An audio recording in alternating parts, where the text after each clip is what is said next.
धम्मपद सहस्त्रवग्गू यातली आज 7वी गाथा आज आपण पाहणार आहोत. आणि धम्मपदातली 106वी गाथा आहे. मासे मासे सहस्रेण यो यजेत सतं समं एकं च भावितत्तानं मुहूर्तमपि पूजये सा एव पूजना सेयो यंचे वत्स सतं हुतं. त्याचा सरळ अर्थ मी वाचून दाखवतो. एखाद्याने हजारो रुपये दक्षिणा देऊन महिनोन्महिने 100 वर्ष यज्ञ केले आणि दुसऱ्याने कोणी शुद्ध चित्त असलेल्या व्यक्तीची सत्कार पूजा केली तरी 100 वर्षांच्या यज्ञापेक्षा ती मुहूर्तभराची पूजा जास्त श्रेष्ठ आहे. सरळ सरळ अर्थ आहे आणि याच्यावर काय विचार करायचा हा फार मोठा प्रश्न नाही. आता आपण यज्ञ याग वगैरे हे काही करत नाही आणि ज्यांना आपण करताना पाहतो त्यांच्याकडून आपल्याला ते पाहायला शिकायला मिळतं की हे यज्ञ असा असा चालतो. फार माझ्या तर फार थोडंसं पाहण्यात आलेलं आहे. पण काही लोक विशेषतः आता ही जी परिस्थिती होती ही बुद्ध काळामध्ये जास्त असली पाहिजे. यज्ञयाग हम्म. बळी देणं किंवा ही पूजा अर्चा आणि त्याच्यामध्ये अनेक गोष्टींची आहुती देणं. यज्ञ म्हणजे एक आहुतीच आहे, आहुती देण्यासाठीच आहे. तर हा जो प्रकार आहे हा बुद्धांच्या काळामध्ये फार मोठ्या प्रमाणात असला पाहिजे म्हणून ही गाथा इथं आलेली आहे. आजही काही प्रांतामध्ये ते चालू आहे, काही वर्गांमध्ये चालू आहे, काही समाजांमध्ये हे चालू आहे. आपल्याला याच्यातून बाबासाहेबांनी वाचवलेला आहे. त्यामुळं सध्या आपला तरी तो चिंतेचा विषय नाही. परंतु त्यांना असं जे हे करतात त्यांना बुद्धांनी जणू काही हे सांगितलेलं आहे किंवा नंतर ज्यांनी गाथा तयार केली त्यांनी बुद्धांच्या वचनांचा शिकवणीचा आधार घेऊन ही गाथा सांगितलेली आहे की मासे मासे सहस्रेन म्हणजे महिनोन्महिने. मास म्हणजे महिना. महिनोन्महिने सहस्रेन म्हणजे सहस्र. आता सहस्त्र म्हणजे त्यांनी दक्ष सहस्रावधी म्हणजे सहस्र रुपये देऊन. आता आता तेव्हा रुपये होते की आणखीन काही दुसरं नाणं होतं. अं, सांगता येत नाही. वेगवेगळ्या काळात वेगवेगळे त्याची दक्षिणेचे प्रकार होते. परंतु हजारोंनी दान देऊन यजेथ म्हणजे यज्ञ करतो आणि असे यज्ञ सतंग समंग म्हणजे 100 वर्ष तो यज्ञ करतोय. कारण 100 यज्ञ करतोय कारण 100 वर्ष यज्ञ करतोय. परंतु दुसरीकडे असा एखादा व्यक्ती आहे की ज्याचं चित्त शुद्ध आहे, ज्यानं म्हणजे भावित एकंच म्हणजे एखादा असा भावित चित्तानं म्हणजे ज्याने चित्तशुद्धी केलेली आहे, ज्याचं चित्त शुद्ध आहे त्याची सत्कार केला. मुहूर्तमपी पूजे थोडा वेळ जरी मुहूर्तभर जरी त्याची पूजा केली तरी 100 वर्ष चालणाऱ्या यज्ञांपेक्षा ती मुहूर्तभराची पूजा जास्त श्रेष्ठ आहे. असा या सहस्र वर्गातील या गाथेचा थोडक्यात अर्थ आहे. एक गोष्ट आपण इथं पाहतोय सगळीकडं की सहस्रवग्गामध्ये आपल्याला हे सांगितलेलं आहे. आधी सांगितलं की सहस्र वचन त्याच्यात अडकून पडू नका. एकच महत्वपूर्ण ज्याच्यामुळे चित्त शांत होईल असं वचन, त्याचा अंगीकार करा किंवा त्याला त्याला महत्त्व द्या. नंतर म्हटलं शेकडो सहस्रावधी गाथा, हजारो गाथांकडे लक्ष देण्यापेक्षा एकच गाथेकडे लक्ष द्या. नंतर म्हटलंय की हजारो संहिता किंवा शेकडो संहितांकडे लक्ष देण्यापेक्षा एकच धम्मपद संहितेकडे लक्ष द्या, ते श्रेष्ठ आहे. किंवा नंतर म्हटलेलं आहे की सहस्र म्हणजे सहस्सेन म्हणजे लाखो लोकांना जिंकण्यापेक्षा स्वतःला जिंका. अशा प्रकारे त्यांनी सहस्राचा जो मुद्दा प्रत्येक ठिकाणी सहस्र किंवा शेकडो, सहस्र, लाखो असा जो अशी जी उपमा त्यांनी दिली म्हणा, किंवा शेकडो, हजारो, लाखो गोष्टींकडे लक्ष देण्यापेक्षा एकच अशा गोष्टीकडे लक्ष दिलं पाहिजे की ज्यानं आपला उद्धार होईल, ज्यानं आपलं चित्त स्थिर होईल, शांत होईल, एकाग्र होईल, आपल्याला दुःखमुक्ती मिळेल, आपल्या जीवनाला एक योग्य दिशा मिळेल. म्हणजे याचं भान, शेवटी हा जागृतीचाच मुद्दा आहे. सतीचा हम्म. भानाचा मुद्दा आहे की आपल्याला याचं भान पाहिजे की आपण किती गोष्टींमध्ये अडकलेलो आहोत, कशा कशामध्ये अडकलेलो आहोत.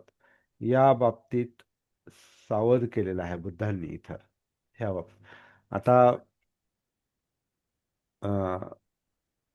स्थलकाल परत्वे म्हणजे कसं, आपण कोणत्या ठिकाणी राहतो, आपण ज्या ठिकाणी राहतो तो परिसर, आपलं शहर असो किंवा राज्य असो किंवा आपला देश असो, आपण राहतो तो परिसर. काल म्हणजे ज्या काळात आपण राहतो त्या काळात असलेल्या प्रथा परंपरा ज्या शेकडो हजारो असतील, त्याचा आपल्यावर परिणाम होतो. आपण राहत असलेल्या परिसराचा आपल्यावर परिणाम होतो. आपल्या आजूबाजूला शेकडो परंपरांचा प्रभाव असेल. जसा आता हा यज्ञ हा एक आहे, विषय दिला त्यांनी. अशा अनेक परंपरा असतील, अनेक गोष्टी असतील, तर त्या सगळ्यामध्ये आपण अडकून जातो. आणि याला आपण कधी कधी सामाजिक संदर्भ देतो. समाजामध्ये जे चाललेलं आहे, लोकांमध्ये जे चाललेलं आहे, आणि आपण समाजाचा भाग आहोत, त्यामुळे समाजात जे चाललेलं आहे किंवा आपल्या राज्यात जे चाललेलं आहे, देशात जे चाललेलं आहे, किंवा आजकाल जगात जे चाललेलं आहे, आपण त्याचा भाग होऊन जातो. आपण जगासारखं वागतो थोडक्यात, आणि त्याच्यात आपण स्वतःला विसरून जातो. आपल्याला स्वतःचं भान राहत नाही. अं, त्याच्यामुळे आपल्या वर्तनावर आपलं नियंत्रण नसतं, आणि आपल्या वर्तनाचे, आपल्या वागण्याचे आपल्या जीवनावर थेट परिणाम होत असतात, डायरेक्ट परिणाम होतात. म्हणून आपलं वर्तन ज्या चित्तावर अवलंबून आहे, ज्या मनावर अवलंबून आहे, त्याच्याकडं लक्ष असलं पाहिजे. त्याचं भान असलं पाहिजे, त्याची सती असली पाहिजे. जगात ज्या शेकडो, हजारो, लाखो, करोडो गोष्टी चाललेल्या आहेत, त्याच्यात आपलं चित्त जर अडकलं, तेवढे विषय जर आपल्या मनात असतील, तर मग आपल्याला जगताना दुसरं काही काम राहतच नाही मग. आपल्या आजूबाजूला, समाजात आणि राज्यात आणि देशात आणि सगळ्या जगात काय चाललंय, त्याच्या त्याच्यामध्ये त्याच्या मागे लागणे किंवा त्याच्यात अडकून पडणे, त्याप्रमाणे वागणे, तेच करणे, एवढंच आपलं काम राहतं. मग जर आपल्याला स्वतःचं भान नसेल तर. मला वाटतं या गाथेचा अगदी सरळ सरळ अर्थ आहे. सगळ्याच गाथा शेवटी अनेक गोष्टी सोडा, एकावर या. महत्त्वपूर्ण एका गोष्टीकडे लक्ष द्या, फोकस करा. ज्याच्यामुळे आपला उत्कर्ष होईल, उद्धार होईल, ज्याच्यामुळे आपलं चित्त भावित होईल, सन्मार्गावर येईल. आपल्या विचारांकडे लक्ष द्या, आपल्या वर्तनाकडे लक्ष द्या. म्हणजे स्वतःकडे लक्ष द्या. अत्तदीप भव. स्वतःकडे लक्ष द्या, असा ह्या सगळ्याच गाथांचा एकूण अर्थ निघतो. आणि स्वतःकडे येणं म्हणजे काय? स्वतःचं भान ठेवणं म्हणजे काय? स्वतःकडे लक्ष देणं म्हणजे काय? हे आपण सती साधनेच्या निमित्तानं, जागृतीच्या कार्यशाळेच्या निमित्तानं आपण ती गोष्ट दररोजच लक्षात घेतोय. रोजच आपला विषय तिथंच येतो शेवटी. मला परवा तेरवाला किरण कांबळेंनी एका गोष्टीची आठवण करून दिली मला, आणि ती गोष्ट मला आवडली. ती बरोबर पण आहे. ते म्हणाले की तुम्ही जे शेवटी सांगता, सतीकडे या, जागृत व्हा, हा जो आपला सेंट्रल पॉइंट आहे स्वतःकडे येण्याचा, स्वतःमध्ये उतरण्याचा, तर तेवढाच रोज रोज सांगितला तरी चालेल. त्याला कशाचा आधार घेण्याची गरज नाही. आणि त्यांचं ते बरोबर पण आहे. परंतु असं आहे की सती हा पण आपण हा सुद्धा आपण बुद्धांच्या शिकवणीचाच आधार घेतो. सतीपट्ठाण, सती संप्रजन्य जे आहे ते आनापानसती किंवा कायानुसती, वेदना, चित्त, मनोधम्म, हे सुद्धा सूत्र जे आहे हे आपण बुद्धांकडूनच घेतो, आणि त्याच्या आधारे आपल्याला काही गोष्टी पाहाव्या लागतात. आणि शेवटी आपल्याला स्वतःच्या प्रॅक्टिसकडे वळावं लागतं. आपल्याला स्वतःमध्ये उतरावं लागतं. स्वतःची साधना निर्माण करावी लागते एक प्रकारे. स्वतःची साधना निर्माण करून त्या वाटेनं आपल्याला चालावं लागतं. म्हणजे आपल्याला पाहिजे तिथे पोहोचता येईल. परंतु आधार आपल्याला तात्पुरता का असेना, कशाचा ना कशाचा आधार घेतल्याशिवाय आपल्याला पुढे जाता येत नाही. हे एक सामान्य माणसाचं लक्षण आहे. फार थोडी माणसं अशी असतात, फार थोडी माणसं अशी असतात, किंवा किंबहुना नसतातच. असं कोणीच नसतंय की ज्याला कुठलाच आधार न घेता ज्याला पुढे जाता येतं, असा कोणी नाही जगामध्ये.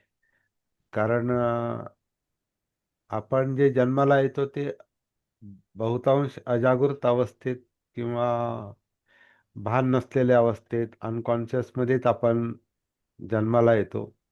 आणि समज जाग येईपर्यंत, जागृती निर्माण होईपर्यंत, समज येईपर्यंत आपल्याला कोणाच्या ना कोणाच्या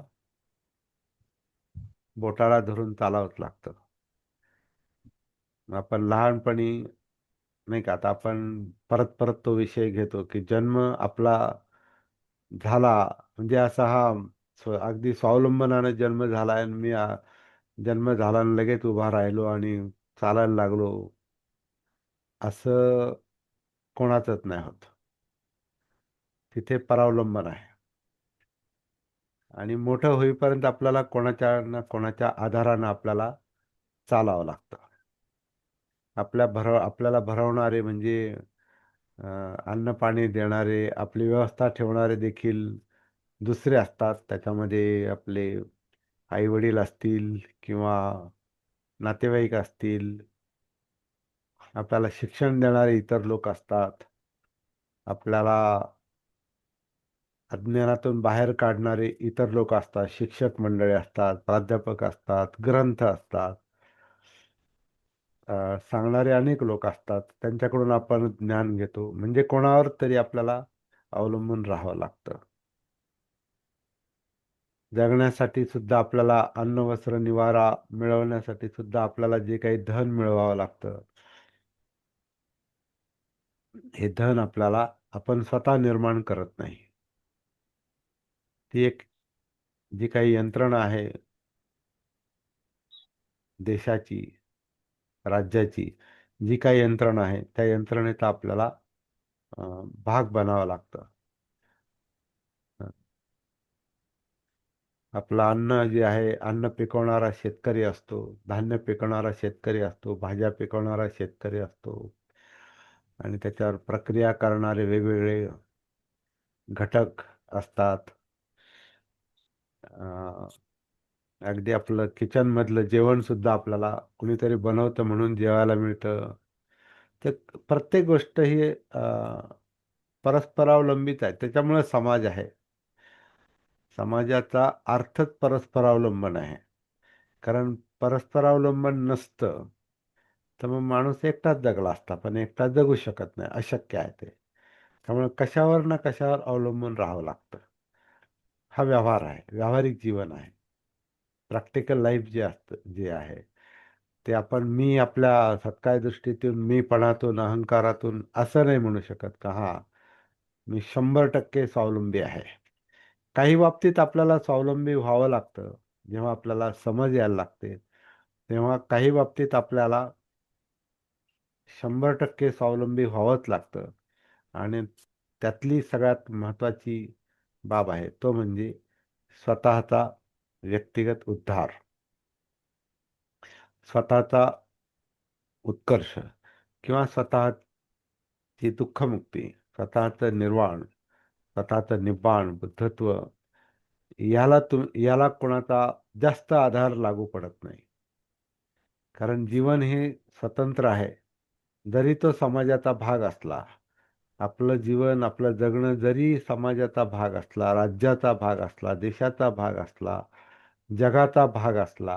आता बघा, जगामध्ये जे काही तंत्रज्ञान निर्माण झालेलं आहे, अगदी आपण मोबाईल घ्या साधा. आता साधा नाही राहिला तो, पण जास्तीत जास्त लोकांकडे आहे तो आता. जवळपास अगदी खेड्यापाड्यामध्ये सुद्धा मोबाईल पोहोचलेले आहेत. आणि 90% लोकांकडे, 80% लोकांकडे तरी मोबाईल असतील, म्हणजे मोठाल्या माणसांकडे. तर हा मोबाईल पण आपण नाही निर्माण केलेला, तो आपल्याकडे त्या तंत्रज्ञानानं आणलेला आहे आणि त्याच्यामध्ये अनेक लोकांचं योगदान आहे. अ, मोबाईलच्या निर्मात्यांपासून आणि आजकाल त्यातले जे प्रोग्राम आहेत, ॲप आहेत, काल आपण चर्चा केली ते AI आहे, आर्टिफिशियल इंटेलिजन्स, कृत्रिम बुद्धिमत्ता नावाचं जे काही आता शेकडो हजारो ॲप आता निर्माण होत आहेत, होत राहतील. तर हे सगळं जे आहे, हे सगळं आपल्याला बाहेरून मिळतं. म्हणजे आपणच सगळं नाही निर्माण करत. आपण त्याचा उपयोग करतो, त्याचा आपण उपभोग घेतो. म्हणजे आपलं जीवन जे आहे, आपलं जगणं जे आहे, हे सगळं इतरांवर अवलंबून आहे. है ना? आपण जे पाहतो, जिकडे लक्ष जातं तिथं आपण ते बाहेरूनच आलेलं आहे. अगदी आता समजा हेडफोन लावला आहे किंवा कपडे अंगात घातले किंवा चष्मा आहे, चष्मा सुद्धा काय मी निर्माण केला असं नाही. उपभोग घेतो मी त्याचा, उपयोग करतोय फक्त. साधिक कटिंगचा विचार करा किंवा अं, आपण जे काही स- घरामध्ये ज्या ज्या वस्तू वापरतो त्या सगळ्या आपण बाहेरून आणतो. किराणा आपला बाहेरून भरला जातो, औषधं बाहेरून येतात, कपडे लत्ते बाहेरून येतात, सगळं आपण कोणाकडून तरी घेतो, त्याचा मोबदला देतो. आता तो मोबदलाही जो पैशाच्या रूपानं आपण देतो, ते पैसे आपण निर्माण करत नाहीत, ती वेगळीच यंत्रणा आहे. आणि पैसे मिळवण्यासाठी आपल्याला काहीतरी द्यावं लागतं, काहीतरी शक्ती द्यावी लागते, वेळ द्यावा लागतो, कष्ट द्यावे लागतात, बुद्धी द्यावी लागते. तर ते आपण ज्याच्या आधारे करतो, ते अन्न आणि ते आरोग्य हे पण बाहेरच्या गोष्टींवरच अवलंबून आहे. म्हणजे सगळं जीवन जे आहे हे अवलंबनावरच चाललेलं आहे. जीवो जीवस्य जीवनम असं जे म्हटलेलं आहे, जीवावर जीव अवलंबून आहे. जीवावर जीव अवलंबून आहे, हे सत्य आहे. परंतु मनुष्य मात्र नावाचा जो जीव आहे, हा जरा स्पेशल वेगळा जीव आहे. हा हा असा जीव आहे ज्याच्यामध्ये जागृतीचा अंश जागृतीचा गुणधर्म निसर्गाने किंवा यातनांमुळं, कारण यातनांमुळं जागृती आहे. कारण यातना नको म्हणूनच जागृतीचा उदय झालेला असावा. डेफिनेटली दुःख आहे म्हणूनच जागृतीचा उदय झाला, कारण जागृती दुःख मुक्ती देणार. मग जागृती हा दुःख हा प्रश्न आहे आणि जागृती हा उपाय आहे. मग प्रश्न आणि उपाय किंवा उत्तर, प्रश्न आणि उत्तर, प्रश्न आणि उपाय, समस्या आणि उपाय हे सोबत सोबतच चालतात. सोबत चालतात म्हणजे तिथेच असतात ते. कुठेतरी काहीतरी समस्या निर्माण होते आणि त्याचा उपाय तिथेच असतो.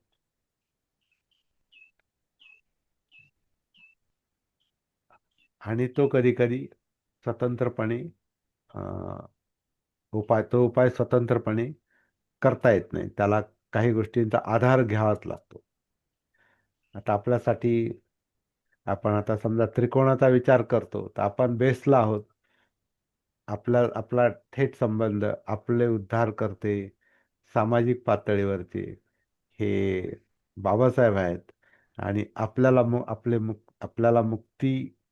दुःखमुक्ती देणारे हे बुद्ध आहेत.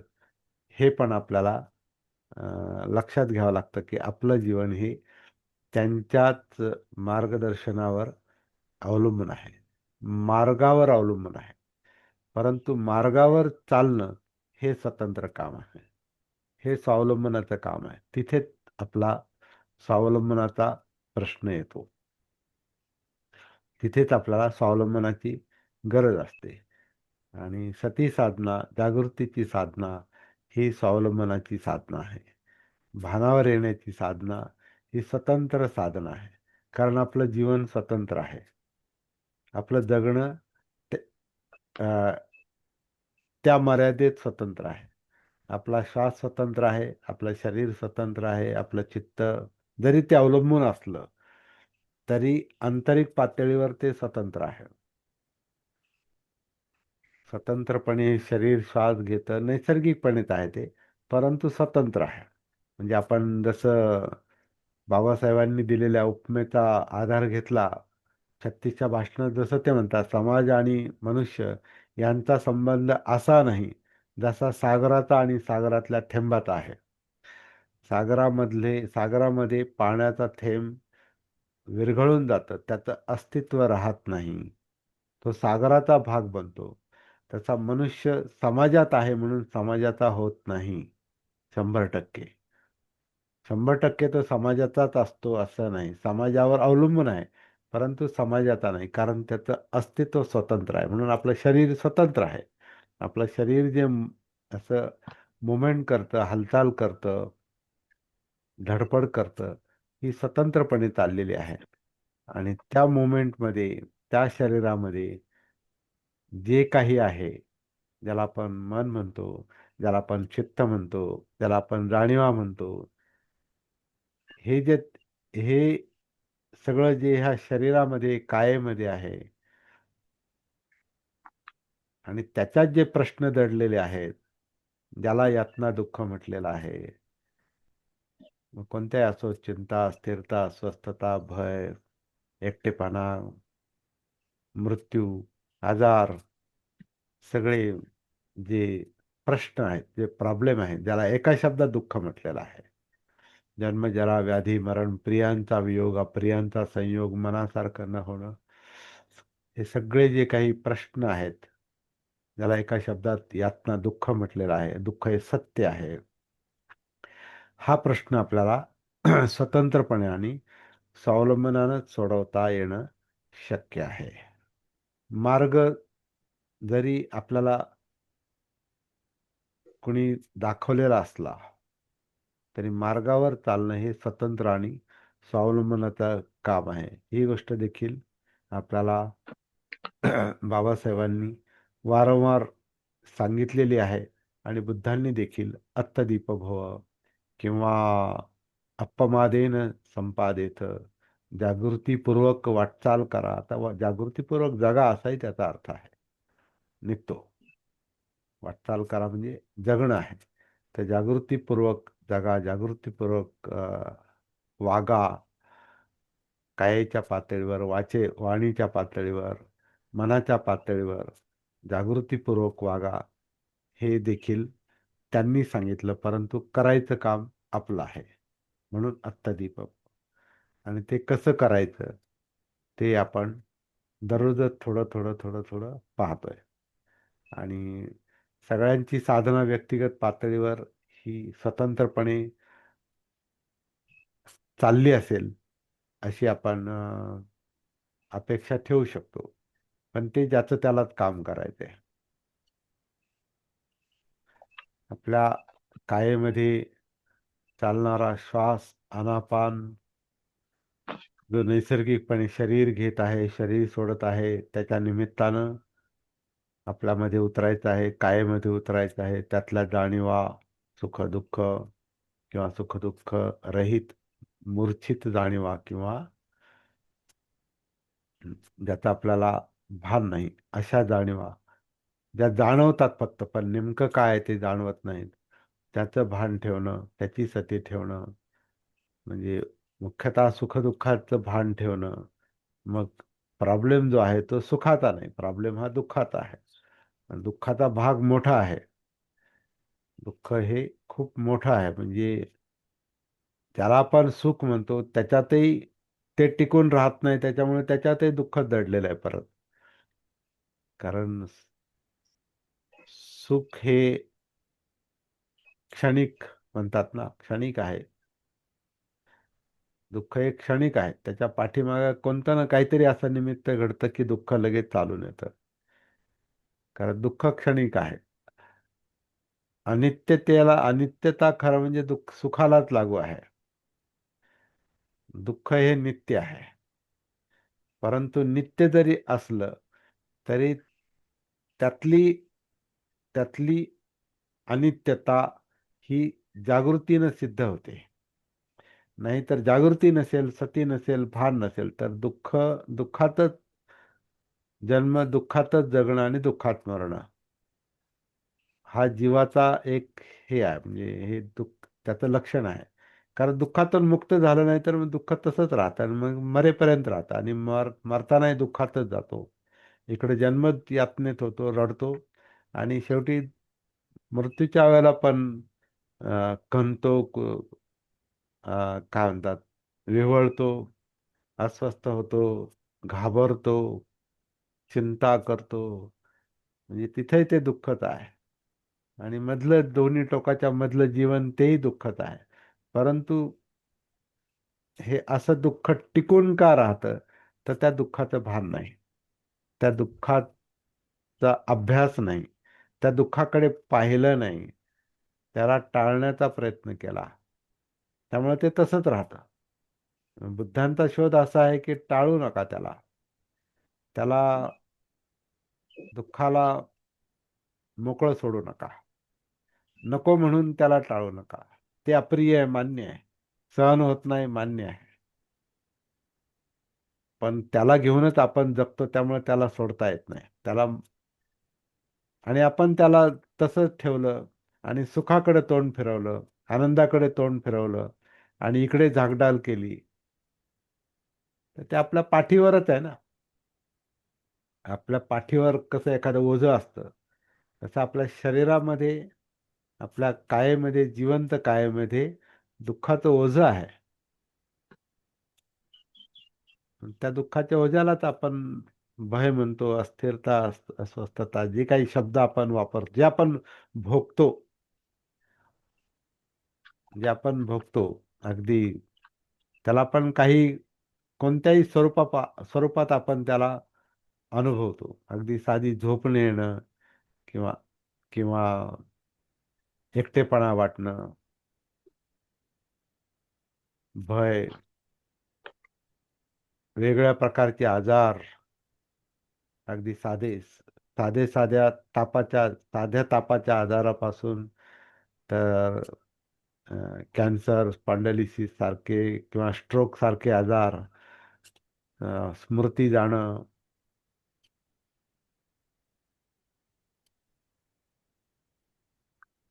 अनेक प्रकारचे जे आजार आहेत ते या जीवनाशीच कनेक्टेड आहेत. ते सगळे आपल्याला नसतील, परंतु काही भाग आपल्या वाट्याला आलेलाच असतो आजाराचा. साधा ताप का होईना, खोकला का होईना, सर्दी का होईना, आणि त्याचं ते वाढत वाढत त्याचं जे रूप आहे ते सगळं आपल्या वाट्याला जरी आलेलं नसलं तरी येणारच नाही असं नाही. नाही ती चांगली गोष्ट आहे, पण आलंच तर, आणि मग त्या यातना आपल्याला भोगाव्या लागल्या तर मग तिथून पुढे सुरुवात करता येत नाही.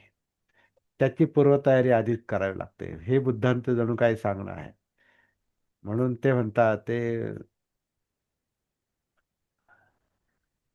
कसला म्हणजे कसला आनंद, म्हणजे असं असं ते एक प्रश्न विचारलेला आहे कुठल्या संदर्भात, कसला हास्य आणि कसला आनंद. त्याच्या पाठीमागे जे दुःख दडलेलं आहे त्याच्याकडे लक्ष द्या. आणि म्हणून बुद्धाला थोडस निराशावादी किंवा दुःखवादी असं एक दूषण लावलं गेलेलं आहे. परंतु ते दुःखी राहण्यासाठी दुःखाकडे पहा असं नाही म्हणत ते. तो प्रश्न सोडवण्यासाठी त्याच्याकडे पहा, कारण तो प्रश्न हातात घेतल्याशिवाय तो सुटतच नाही, सुटणारच नाही. जसा आजार आहे, आजारावर उपचार केल्याशिवाय आजारातून एकतर तुम्ही बाहेर येऊ शकत नाही, किंवा तुमच्यातच अशी काही प्रतिकारशक्ती पाहिजे का ती स्वतः तो आजार बरा बरा करेल. पण तरी सुद्धा प्रतिकारशक्ती नावाचं काहीतरी पाहिजे, आणि त्याच्यातून तो आजार जर बरा झाला नाही तर आपल्याला मग उपचार करावे लागतात, औषध पाणी करावं लागतं, सर्जरी करावं लागते, ऑपरेशन करावं लागतं, काही पथ्य पाळावं लागतात, तेव्हा आपण त्या आजारातून बरे होऊ शकतो.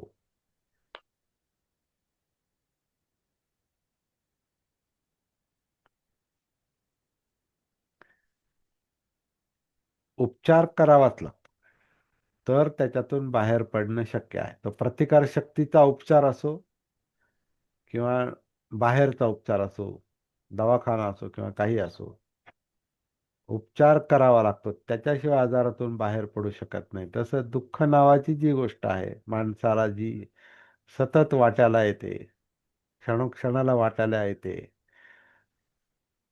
त्याच्यावर उपचार केला पाहिजे. आणि तो उपचार म्हणजे त्याचं भान आलं पाहिजे, त्याची सती आली पाहिजे, आणि हा नैसर्गिक उपचार आहे. परत प्रतिकारशक्ती सारखाच नैसर्गिक उपचार आहे हा. आणि तो माणसाला जणू काही नैसर्गिक देणगी म्हणून मिळालेला आहे. जागृती, सती, बोध होणं, समजणं, समजलं, उमजलं की समस्या कळते, त्याचं स्वरूप कळतं, दुःख कळतं, दुःख समुदय कळतो, म्हणजे दुःखाचं कारण कळतं. ती जागृतीमुळे आणि त्यातून होणाऱ्या व्यायामामुळे म्हणजे प्रयत्नांमुळे दुःखमुक्ती मिळते, निब्बाण मिळतं, बुद्धत्व मिळतं, आणि ते मिळवण्याचा मार्ग आहे, उपाय आहे. तो आता सर्वसाधारणपणे अष्टांग मार्ग म्हटला जातो, परंतु तेवढा तो एक मार्ग आहे, तो एक उपाय आहे. पण असे अनेक उपाय आहेत. आपण ज्याचा नेहमी पाठपुरावा करतो ते सती आहे, सतीपठ्ठाण आहे. कायेत उतरा जाणीवा, चित्त मनोधम्म पहा, इंद्रियांचं भान ठेवा, स्मृतीचं भान ठेवा, म्हणजे ज्याला आपण जाणीवा ह्या मेमरीच्या पण असतात, स्मृतींच्या पण असतात, त्यांचं भान ठेवा. मन जे सतत चिंतेत गुरफटलेलं असतं भविष्य काळाच्या, त्याचं भान ठेवा. ही सती हा उपचार आहे, उपाय आहे, आणि त्याच्यातून आपल्याला जे सहन होत नाही त्या दुःखातून आपल्याला मुक्ती मिळू शकते. तर या गोष्टीनं चित्त भावित झालं पाहिजे. म्हणजे चित्त, मन, आपलं जीवन हे ह्या गोष्टीला, ह्या गोष्टीवर, ह्या गोष्टीच्या आधारे पुढं चाललं पाहिजे. त्याचं चित्त स्वतःला तसं भावित केलं पाहिजे. ही गाथा जी सांगते ती एकच गोष्ट अशी आहे की स्वतःला भावित भावित अत्तानं, म्हणजे स्वतःला तसं तयार करा. ती गोष्ट म्हणजे आता जे यज्ञ यागात वगैरे अडकलेले आहेत त्यांना सांगितलेलं आहे की ह्या मार्गावर जे आहेत, ज्याचं चित्त अशा प्रकारे भावित झालेलं आहे, अशा एका एका व्यक्तीची, एका माणसाची, एखाद्या शिकवणीची ती पूजा करा, ती तुम्हाला उपयोगाची आहे. आता पूजा करा म्हणजे पूजा केल्यानं ते होत नाही, ती शेवटी साधना करावी लागते. परंतु पूजेत अडकलेल्यांना हे सांगितलेलं आहे की यज्ञ यागात किंवा अशा हजारो गोष्टीत अडकण्यापेक्षा, अशा हजारो गोष्टीत महिनोन महिने अडकून राहण्यापेक्षा आणि त्याच्यामध्ये हजारो रुपये किंवा हजारो रुपयांची दक्षिणा देण्यापेक्षा, जे काय असेल ते देऊन ते उपद्व्याप करण्यापेक्षा, ज्याच्याकडे तो ज्याला तो मार्ग सापडलेला आहे, भावित, ज्याचं चित्त भावित झालेलं आहे, ज्याला कळालेलं आहे, समजलेलं आहे. कारण शेवटी यज्ञ याग पण दुःखमुक्तीसाठीच आहेत त्यांच्या दृष्टीनं, की मुक्ती मिळेल. पण त्यानं मुक्ती मिळणार नाही, त्यानं काही होणार नाही. Waste of time, waste of money, waste of दक्षिणा, ते सगळं वेस्ट जातंय, ते वाया जात आहे. पण क्षणभर मुहूर्तमपी पूजे, एक क्षणभर मुहूर्तभर अशा भावित चित्त असलेल्या, भावित ज्यानं स्वतःला त्या मार्गावर आणलेला आहे आणि जो मार्ग दाखवतो असा एखादाच व्यक्ती कोणी भेटला तर त्याची पूजा करा. त्याच्यातून बाहेर येण्यासाठी, अं, हजारो गोष्टीतून बाहेर येण्यासाठी ही गोष्ट बुद्धांनी सांगितलेली आहे. असा या गाथेचा चिंतनातून अर्थ दिसतोय, सापडतोय. तर इतकं पुरेसं आहे असं मला वाटतं.